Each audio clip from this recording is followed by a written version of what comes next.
अबू आज़मी भाई, राखी जादव, शब्बीर भाई, एराज सिद्दीकी, सैफ आलम, फहाद अहमद, सोहेल भाई, संजय कामड़े, सोफियन खान, नीलेश, प्रज्योति हंडोरे और सारी मेरी बहनें जो आज इस बारिश में भी यहाँ आई है, मैं आप सबका बड़ी विनम्रता से यहाँ स्वागत करती हूँ। मैं हमेशा बहुत बार इस एरिया में आ चुकी हूँ, लेकिन जब जब आई यहाँ तब नवाब भाई के साथ आई।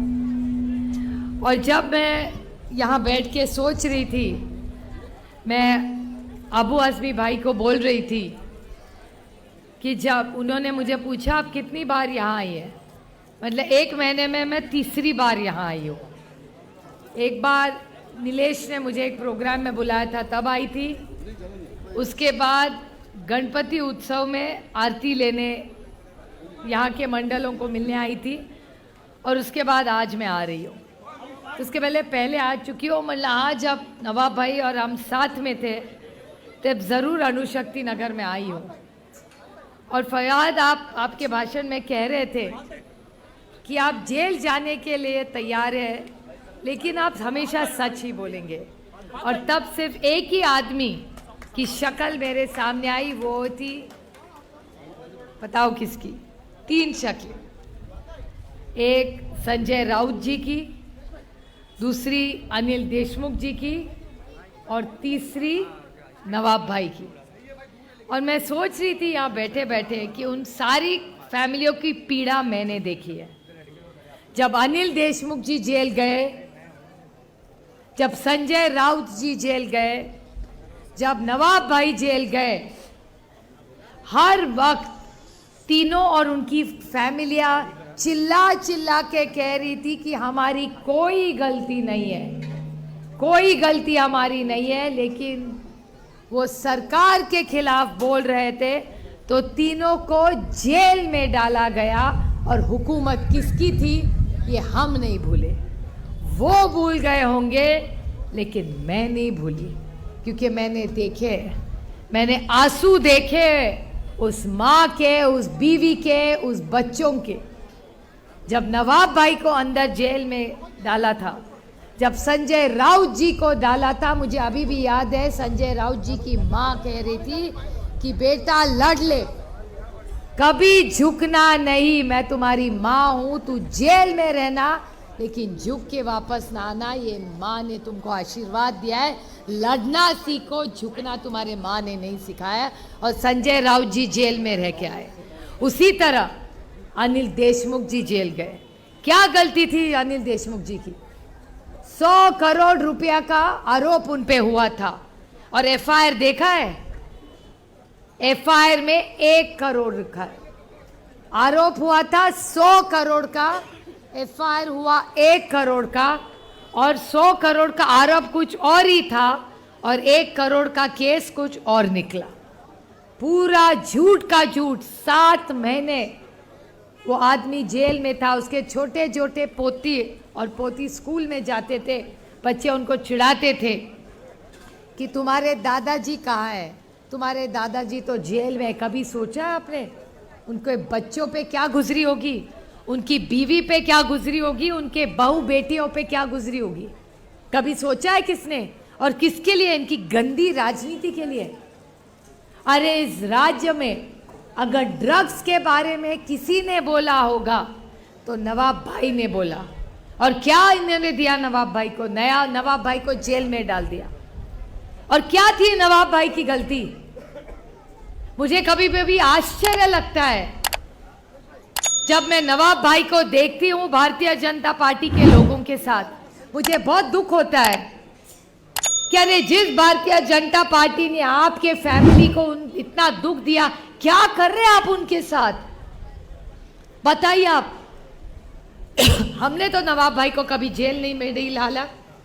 जवाब भाई को जब जब जेल में डाला, अस्पताल में रखा, कोर्ट में गया, बताइए आज उनके साथ जिसके साथ खड़े, उनके साथ कौन खड़ा रहा? मैं जेल में उनको मिलने गई थी, मैं अस्पताल गई थी, मैं कोर्ट गई थी। आज जिनके साथ वे खड़े हैं, कौन उनके सुख दुख में रहा है? उनके सुख में कोई नहीं था, ना उनके दुख में कोई था। सब डर गए थे, क्या करते बेचारे। लेकिन जिस तरह से नवाब भाई के फैमिली को, जिस तरह भारतीय जनता पार्टी ने अन्याय किया है, मैं वो भूले होंगे, लेकिन मैं नहीं भूली, कभी नहीं भूलूंगी, क्योंकि जो गलत है वो गलत ही है। एक बार नवाब भाई मीटिंग में पहुंच गए, जिनको एनसीपी बोलते वो एनसीपी नहीं है, लड़ाई अभी चल रही है। और जब तक वो लड़ाई और वो चिन्ह और पार्टी में आदरणीय पवार साहब और उद्धव जी को उनकी पार्टी नहीं ला के दूंगी, तब तक मेरी लड़ाई कभी भी खत्म नहीं होगी, वो कुछ भी कर ले। क्योंकि हमेशा सच्चाई की ही जीत होती है। आप कितना भी परेशान करिए, आप कितना भी हमें तंग करिए, परेशान करिए, हम कोर्ट जाएंगे, लड़ेंगे और सत्यमेव जयते, सत्य के ही जीत होगी। अरे मैंने नवाब भाई के घर में भाभी के आंसू मैंने देखे, उनकी बेटियों के आंसू मैं देखे, छोटे छोटे बच्चों के आंसू मैंने देखे। एक बार एक मीटिंग में नवाब भाई पहुंच गए, नागपुर पहुंच गए, और इतना लंबा खत देवेंद्र फडणवीस जी ने लिखा कि आप सबको ला सकते हैं लेकिन नवाब मलिक को नहीं ला सकते। याद है आपको क्या किया था नवाब भाई ने, क्या गलती थी? एक साल पहले जिस नवाब मलिक जी की इनके एलर्जी थी, आज ऐसा क्या कर दिया कि वो प्यारे हो गए, इनको इतना लाड कर रहे। एक साल में ऐसा क्या हुआ? तो मैं सवाल पूछ रही हूं भारतीय जनता पार्टी को कि अगर नवाब मलिक आज अच्छे हैं तो आपने नवाब मलिक जी और उसकी फैमिली और एनसीपी की माफी मांगनी चाहिए कि आपने उनको जेल भेजा। हमने तो नहीं जेल में उनको भेजा, उनको भेजा भारतीय जनता पार्टी ने। नवाब भाई के खिलाफ जो अपमान किया वो देवेंद्र फडणवीस ने किया। याद है आपको खत लिखा था कि हम नवाब भाई के साथ नहीं खड़े रहेंगे, आप उनको हटा दीजिए यहां से। क्या गलती थी नवाब भाई की कि ड्रग्स के बारे में भी ले, ड्रग्स के खिलाफ बोले, यही उनकी गलती थी। और मैं न्याय मांग रही हूं आज नवाब मलिक जी के फैमिली के लिए और हजारों ऐसे बच्चों के लिए जिनके खिलाफ भारतीय जनता पार्टी ने गंदी राजनीति की। इस गंदी राजनीति के खिलाफ हम खड़े हैं और मैं तहे दिल से डिंपल यादव और अखिलेश यादव जी के तहे दिल से आभारी हूं कि अखिलेश जी और डिंपल जी भी उस टाइम हम सब के साथ खड़े रहे। अखिलेश भाई का फोन आता था, डिंपल भाभी का फोन आता था कि आपके इतने सारे लोग इलेक्शन इन्होंने जेल में ठोस दिए, कुछ भी हो जाए हम आपके साथ खड़े रहेंगे, क्योंकि हमें पता है नवाब भाई ने कुछ गलत नहीं किया। लेकिन एक साल के बाद आप देख रहे क्या हो रहा है और मुझे आनंद है, मुझे अभिमान है आज व्यासपीठ पर जितने हमारे भाई बैठे। अभी महा विकास आघाड़ी तरफ से टिकट किसको मिलेगी अभी नहीं, वो सब हमारे वरिष्ठ नेता साथ मिलेंगे, चर्चा करेंगे। लेकिन मैं आपको वायदा करती हूं कि यहाँ का अगला एमएलए वो सिर्फ महाविकास आघाड़ी का ही होगा। और जब हमारा एमएलए चुन के आएगा, ये रास्ता जिससे हम चल के आए ना, इसने इतने बड़े बड़े गड्ढे, इतने बड़े बड़े गड्ढे में रोड या रोड में गड्ढा, समझ में नहीं आ रहा है। अबू आजमी भाई, पहला हम लोग काम करेंगे, हमारी सरकार आने के बाद ये रास्ता ठीक करेंगे और फिर हम दोनों यहाँ फिर से एक बार प्रोग्राम बनाएंगे जहां आप चल के हर व्यक्ति यहां से आएगा। और सब आप लोग जो यहाँ है, मैं आप आज बारिश में इतनी बड़ी संख्या में आएंगे, आप मैं वादा करती हूँ हर महिला जो यहाँ बैठी है। एक महिला मुझे मिली थी यहाँ आते हुए, वो कह रही थी हमें 1,500 रुपया नहीं चाहिए, हमारी महिलाओं की सुरक्षितता चाहिए, हम आपको 2,000 रुपया देंगे आप हमें सुरक्षा दीजिए। आप देख रहे हैं क्या माहौल इस देश में है। कोई कुछ खा रहा है, उसके पीछे पुलिस पड़ी है। कोई कुछ पहन रहा है, उसके पीछे पुलिस पड़ी है। और इस सब के खिलाफ हम सबको आवाज़ उठानी है और इस देश के संविधान को हम सबको बचाना है। अखिलेश भाई, डिम्पल भाभी, राहुल जी, हंडोरी जी की बेटी यहाँ आई है, अबू आज़मी भाई हम हैं, हम सब साथ।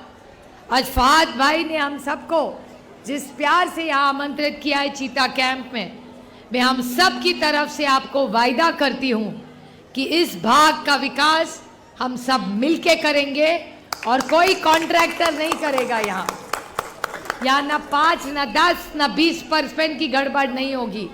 जब महाविकास आघाड़ी की सरकार आएगी तो पारदर्शिता से जो काम करेंगे वो अच्छा ही काम हम साथ में मिलके करेंगे। और जो भी आपको पहनना है, करना है, आप सबको संविधान की चौखट में रह के हर नागरिक का मान सम्मान करने की जिम्मेवारी हम सब पे रहेगी।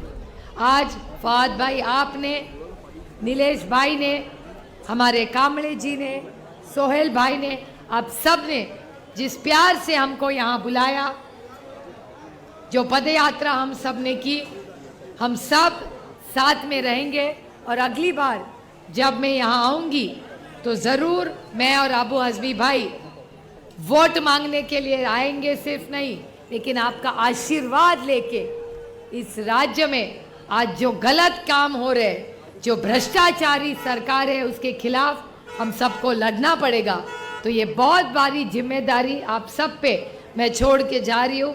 7 बजे मेरा एक दूसरा प्रोग्राम है, इसलिए मैं अबू आज़मी भाई आपसे बड़ी विनम्रता से विनंती करके कि आप मुझे जाने के लिए आज परमिशन दे दे। अगली बार आएंगे तो और लंबा चौड़ा बहुत अच्छा प्रोग्राम हम करेंगे। लेकिन फहद भाई ने जो बहुत सुंदर प्रोग्राम यहाँ जो आयोजित किया है, उनके साथ हम सब पूरी ताकत से खड़े रहेंगे। इतना ही कह के मैं आप सबको फिर एक विनम्रता से आपकी आभारी हूँ, तहे दिल से आपकी आभारी हूँ। और आगे जाने के लिए आप मुझे परमिशन दे दे। जय हिंद, जय महाराष्ट्र, जय आघाडी। गरजा हिंदुस्तान चॅनलला सबस्क्राईब करा आणि ताज्या घडामोडी जाणून घेण्यासाठी बेल आयकॉनवर प्रेस करा।